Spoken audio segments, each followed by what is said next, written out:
Hello everyone, কেমন আছেন সবাই? সবাই আশা করি অনেক ভালো রয়েছেন, সুস্থ রয়েছেন। আবারও একটি নতুন ভিডিওর সাথে সকলকে স্বাগত জানিয়ে আজকের ভিডিওটা শুরু করছি। আজকে আমি যেই ভিডিওটি আপনাদের সাথে শেয়ার করতে চলেছি, সেই দিনটা ছিল আমার জীবনের একটা বিশেষ দিন। আর ওই দিনকে আমরা সকালবেলায় সাজুগুজু করে রেডি হয়ে ৩ জন মিলে বেরিয়ে পড়েছিলাম একটা মন্দিরে পুজো দিতে যাওয়ার উদ্দেশ্যে।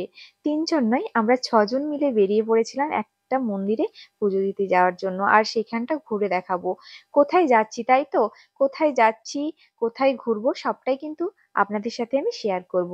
আপনারা অবশ্যই পুরো ভিডিওটা দেখতে থাকুন স্কিপ না করে। অবশ্যই ভিডিওটা ভালো লাগবে। অনেকদিন পরই আপনাদের সাথে ভিডিও শেয়ার করছি। অনেকদিন আগেই ভিডিওটা করা হয়েছিল। যেহেতু আমার বিশেষ দিনটা অনেকদিন আগেই পেরিয়ে গেছে, কিন্তু ভিডিও ক্লিপগুলো রয়ে গিয়েছিল, তাই ভাবলাম যে আপনাদের সাথে শেয়ার করে ফেলি। তো এখন আমরা মোটরসাইকেলে করে যাচ্ছি। আর আমরা আমরা যেখানে যাব সেখানের কাছাকাছি একদম চলেই এসেছি। আর কিছুক্ষণ পরেই আমরা আমাদের ডেস্টিনেশনে পৌঁছেও যাব। তো পুরো ভিডিওটা আপনারা দেখতে থাকুন। হয়েছিল কি, অনেকদিন আগের থেকেই প্ল্যানিং ছিল যে আমরা এই দিনটাতে যাব, পুজো দেবো, ঘুরবো।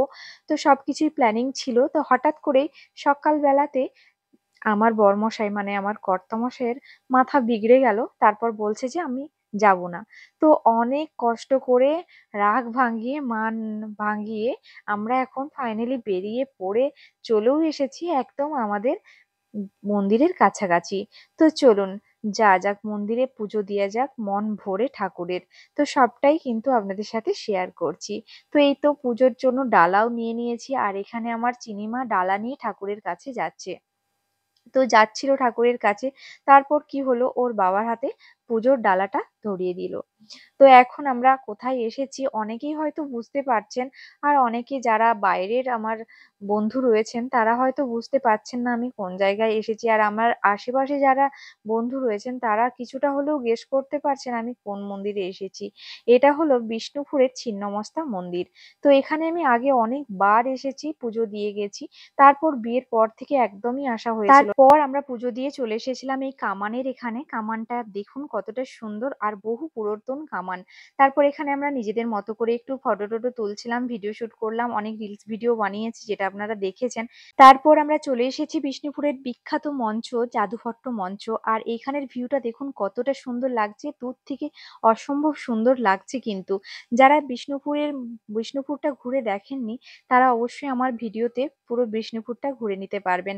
কিছুটা হলেও আপনাদেরকে আমি এই বিষ্ণুপুরের এই মন্দিরগুলো ঘুরিয়ে দেখাবো। যতটা পারবো ততটাই আমি আপনাদেরকে দেখানোর চেষ্টা করছি। তো এখানে চিনিকে ফার্স্ট টাইম নিয়ে এলাম, চিনি খুব খুশি হয়েছে। আর আমরা 2020 সালে লাস্ট বার এসেছি এখানে। আমার বাবা, মা, বোন সবাই, বাড়ির সবাই মিলে গাড়ি করে এখানে ঘুরতে এসেছিলাম। তারপর লকডাউন হয়ে যায়, তারপর তো এখানে আর আসা হয়নি। আর আমার বাবাকেও খুব মিস করছি, কারণ বাবার সাথে আমরা এখানে অনেকবার, দুবার এসেছি আমরা বাড়ির সবাই মিলেই এখানে ঘুরতে। খুবই ভালো লাগে এই জায়গাটায় ঘুরতে। আর এই চারিদিকে তো এতটাই গেট মতো করা রয়েছে সুন্দর, মানে মঞ্চটা এতটা সুন্দর, এতটা নিখুঁত ভাবে বানানো রয়েছে যেটার বর্ণনা হয়তো আমি ভালোভাবে আপনাদেরকে দিতে পারছি না। আর চিনি তো এখানে এসে ভীষণ খুশি হয়েছিল, খুব দুষ্টুমি করছে, আপনারা তো দেখতেই পাচ্ছেন। চলুন আপনারাও আমার সাথে থাকুন আর পুরো ভিডিওটা দেখতে থাকুন। আশা করি আপনাদের ভালো লাগবে। আর আমিও চেষ্টা করব যতটা পারি আপনাদেরকে পুরো ভিডিও ক্লিপগুলো দেখানোর চেষ্টা করবো, মানে পুরো জায়গাটা। জানি না কতটা ভালো করে বোঝাতে পারছি, ভালো করে আপনাদেরকে শেয়ার করতে পারছি। তো অবশ্যই আপনারা যদি আমাদের আশেপাশে যারা আছেন আমার পশ্চিম মেদিনীপুরের বন্ধু, তারা তো অনেকবার হয়তো গিয়েছেন, বা কেউ হয়তো যাননি, তারা অবশ্যই যান, ঘুরে আসুন। এবার ভাইকে ডাক। এই ভাই আয়।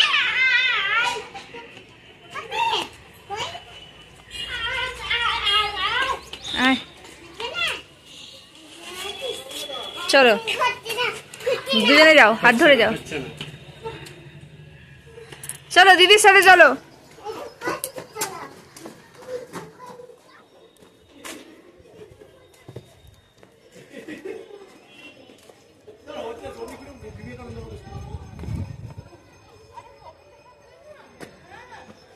এখানে আর্য আর চিনি নিজের মতো করে কতটা মজা করছে তা তো আপনারা দেখতেই পেলেন। আমিও একটু নিজের মতো করে ঘুরছিলাম। তারপর এখান থেকে বেরিয়ে চলে এলাম সোজা রেস্টুরেন্টে। এখানে খাওয়া-দাওয়া করব। তারপর আবার কিছু, কিছু মন্দির রয়েছে সেখানেই ঘুরতে যাব। তো চিনি আর আর্য যেহেতু ছোট, ওদের খুব খিদে পেয়ে গিয়েছিল, তার জন্যই তাড়াহুড়ো করে চলে এলাম। তারপরে এই যে ভাতের থালিও নিয়ে নিয়েছিলাম। ভাত, সবজি, ডাল, ভাজি, মাছ এইসবই ছিল আমাদের দুপুরের লাঞ্চের মেনু। তো তারপর খাওয়া-দাওয়া করে আমরা আবার বেরিয়ে গেছি কিছু, কিছু যে বিশেষ, বিশেষ মন্দিরগুলো রয়েছে সেই মন্দিরগুলোই ঘুরে দেখার জন্য। তো ১ম এই চলে এসেছিলাম জোড়বাংলো মন্দিরের এখানে। আর এখানে পোড়ামাটির জিনিসগুলো ছিল খুবই সুন্দর, খুবই সুন্দর। তো এতটাই সুন্দর, আমার তো মানে মনে হচ্ছিল যেন সবগুলো কিনে নিয়ে বাড়ি চলে যাই। কিন্তু সেটা তো আর সম্ভব নয়। তারপর এখানে চিনির একটা আইসক্রিম খেতে ইচ্ছে করেছিল। অনেকক্ষণ ধরে বলছে, "মা আইসক্রিম খাবো, মা আইসক্রিম খাবো।" তো তারপর একটা আইসক্রিম কিনে দেয়া হলো ওকে।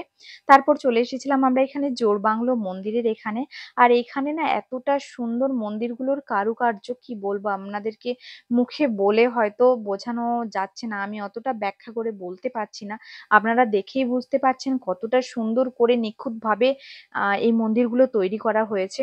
এই যে এখানে হাতি, ঘোড়া, বিভিন্ন রকমের থিম করা রয়েছে। কতটা নিখুঁত কারুকার্য করলে এত সুন্দর মন্দির তৈরি করা যায়, আর কত কয়েক বছর আগে তৈরি হয়েছে আর এখনো সুন্দর রয়েছে মন্দিরগুলো।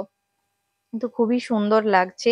আর মাঝে, মাঝে না এখানে ঘুরতে এলে মনটাও কেমন জানি ভালো হয়ে যায়। অনেক মানে কয়েক বছর আগে এসেছিলাম, ২০২০ সালে লাস্ট এসেছিলাম, তারপর তো আসা হয়নি। আর আজকে তো অনেক কষ্টে কর্তামশাইকে রাজি করিয়ে আসতে হয়েছে। তাও মাঝপথে বলছে বাড়ি চলে যাবো, বাড়ি চলে যাবো। তাও জোরজার করে সব মন্দিরগুলো মোটামুটি ঘোরা কমপ্লিট করিনি। তাও কয়েকটা মন্দির ঘুরেই বাড়ি চলে আসতে হয়েছিল। কি জানি কি জন্য, মানে একদমই এখানে থাকতেই চাইছিল না চিনির পাপা। তো অনেকক্ষণ থেকেই বলছিল বাড়ি চলে যাব। তাও জোরজার করে কিছু মন্দির ঘুরেছি। আর সমাপ্তি আর সুজন বন্ধু, আর্য, এরা ৩ জনও ছিল। ওরা ১ম বার এসেছে এখানে ঘুরতে। তো আমরা তো অনেকবার এসেছি। বিয়ের পর এই ফার্স্ট টাইম এসেছি চিনিকে নিয়ে। তো খুব ইচ্ছে যাচ্ছিল আরো কিছুটা টাইম এখানে কাটাই। আর সেদিনকে আবার খুব মেঘ ধরেছিল। বৃষ্টি আসবো, এই বৃষ্টি আসবো এরকম একটা অবস্থা মনে হচ্ছিল। যার জন্য ভয়ও লাগছিল যে ঘুরতে যাবো আবার বৃষ্টি এসে গেলে বাচ্চাগুলোকে নিয়ে বাড়ি যাবো কি করে? তো যার কারণে ভয়, ভয় করেই সব মন্দিরগুলা ঘুরে দেখছিলাম আর কতটা সুন্দর লাগছে। দেখুন এখানটায় কিছু রাজাদের মঞ্চ-টঞ্চ ছিল বা রান্নার ঘর কি কিছু একটা ছিল যেটা আমার মনে পড়ছে না এখন। আর এটা ছিল রাধা কৃষ্ণের মন্দির। একটা সাইডে ছিল যে রাধাকৃষ্ণ, আরেকটা সাইডে নিতাই, গৌর নিতাই। মানে একসাথে জোড়-বাংলো বলতে ২ টো মন্দির একসাথে। একটা সাইডে রাধাকৃষ্ণ ছিল আর একটা সাইডে ছিল গৌর নিতাই। তো এইজন্যই মন্দিরটার নাম হয়েছে জোড়-বাংলো মন্দির। তো তারপর এখান থেকে আমরা বেরিয়ে আবারও চলে এসেছিলাম দুর্গা মন্দিরে। তো এখানে বিষ্ণুপুরের একটা বড় মন্দির, দুর্গা মন্দির। তো এখানেই চলে এসেছিলাম। আর চিনির দিকে দেখছেন দিলখুশ মেজাজে সুন্দর ঘুরে বেড়াচ্ছে। আর এই বটগাছটা দেখুন, এই গাছের তলায় কিন্তু বসলে না অনেকটা মনে শান্তি পাওয়া যায়। অনেকেই বসে এখানে দেখলাম কথা বলছে, গল্প করছে, আড্ডা দিচ্ছে, টাইম কাটাচ্ছে আরকি। আর এই মন্দিরটাতে শুনেছি আগেরবার যখন এসেছিলাম তখনই শুনেছিলাম ১ মাস আগের থেকেই দুর্গাপূজা শুরু করা হয়। আর চিনি এখানে এসেই ১ম এই প্রণাম করে নিচ্ছে। ওকে না কোথাও গেলে বলতে হয় না যে তুমি প্রণাম করো। ঠাকুর মন্দির দেখলেই মোটামুটি ও প্রণামটা নিজের থেকেই সেরে নেয়। ওকে বলতে হয় না যে প্রণাম করো, বারবার প্রণাম করছে। আর আমি বলছি প্রণাম করে তুমি কি বললে? তো তারপর এখানে একটা শিশু উদ্যান ছিল আর একটা মন্দির ছিল। এখানে তো কোনো মতেই দীপক যাবে না, ঢুকবে না। তো ও মুখ গোমড়া করে বাইরেই দাঁড়িয়ে ছিল। তারপর আমি আর চিনি, সুজন বন্ধু আর সমাপ্তি ওরা ঢুকেছিল ভিতরে। যেহেতু ওরা আগে আসেনি আর আমরা যেহেতু দেখেছিলাম যার কারণে আমি বাইরেটাই চিনিকে নিয়ে একটু গিয়েছিলাম। আর ওর বাবা তো আসেইনি, ওর বাবা ফাঁকে দাঁড়িয়েছিল। ওই যে সমাপ্তি আরে ভিতরে যাচ্ছে মন্দিরটা দেখার জন্য। আর আমি আর চিনি এই অবধি এসেই আর মানে এখানেই দাঁড়িয়েছিলাম। আর ওই পার্কটাতে চিনি অনেকক্ষণ থেকে দোলনায় দোল খেতে চাইছিল, যার কারণে আমি আর ভিতরে ঢুকিনি চিনিকে একটু দোল খাওয়াবো বলে। তো তারপর ওরা ভিতরে গিয়েছিল আর আমি ভাবলাম যে চিনিকে একটু দোল খাইয়ে নিই। তারপর বেরিয়ে যাবো। কারণ দীপক একদমই থাকতে চাইছিল না। ওর কাজ আছে, হ্যান আছে, ত্যান আছে বলছিল। তো যাই হোক আরো অনেক মন্দির রয়েছিল, বিষ্ণুপুরের গেট রয়েছিল। কিছুই আর দেখা হলো না আর আপনাদের সাথেও শেয়ার করা হলো না। এখানে এই যে চিনি দোল খাচ্ছে আর আমি বলছিলাম দোল দোল দুলুনি রাঙা মাথায় চিরুনি, এই গানটাই করছিলাম ওর সাথে। তো যাই হোক এই পর্যন্তই বিষ্ণুপুরের মন্দিরগুলো আপনাদেরকে আমি ঘুরিয়ে দেখাতে পারলাম। আবার যদি কোনোদিন আসি তাহলে ফুল সমস্ত মন্দির আমি আপনাদেরকে ঘুরিয়ে দেখাবো। এখানে অনেক মন্দির রয়েছে। মানে যেগুলো আমি ঘুরে সব শেষ করতে পারবো না। তো আপনাদেরকে বলবো যাদের সামনাসামনি বাড়ি বা যাদের দূরে বাড়ি অবশ্যই বিষ্ণুপুরে এসে ঘুরে যান। অনেক সুন্দর সুন্দর মন্দির রয়েছে আর আপনাদেরকে ঘুরতেও কিন্তু ভালো লাগবে।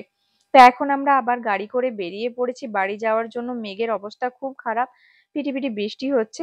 তো চলুন ভিডিওটা এখানেই শেষ করি। সবাই ভালো থাকবেন, সুস্থ থাকবেন, দেখা হবে খুব তাড়াতাড়ি।